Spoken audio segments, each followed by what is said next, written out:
if I walk over there and sit next to Mr. Johnson and carry my phone, does Google know that I was sitting here and then I moved over there?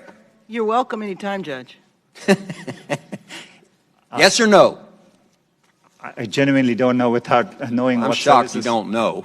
Do you or do you not collect identifiers like name, age, and address? Yes or no? If you're creating an account, yes, and using an account, yes. Yes. Device identifiers like IP address or IMEI? Depending on the situation, we could be collecting it, yes.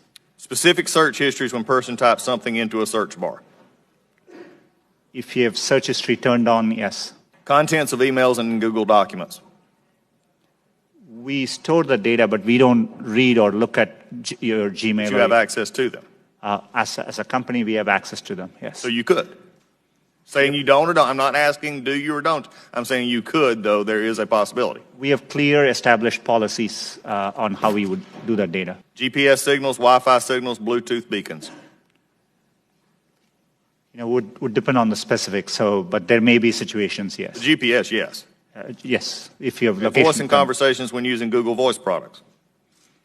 We give an option to turn on or off. And But if a person didn't know it, voice and conversations when using Google Voice products?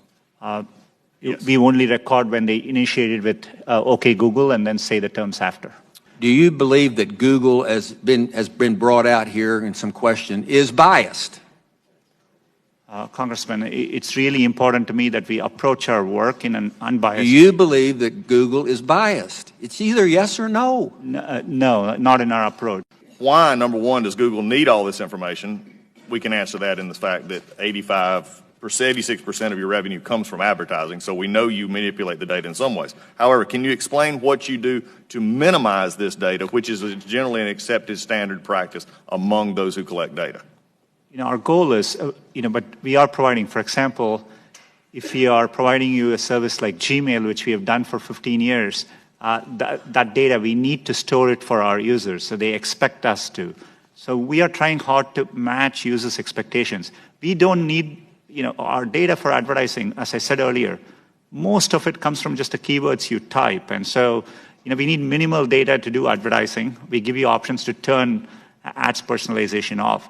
We store most of the data we do today to help give users the experience they want, and that's what we're trying to do. How do you explain this apparent bias on Google's part against conservative points of view, against conservative policies? Is it just the algorithm, or is there more happening there? Congressman, I understand the frustration at seeing negative news, and I see it on me. On Google, there are times you can search on Google, and page after page there's negative news which we reflect. But what is important here is we use a robust methodology to reflect what is being said about any given topic at any particular time. And we try to do it objectively using a set of rubrics. It is in our interest to make sure we reflect what's happening out there in the best objective manner possible.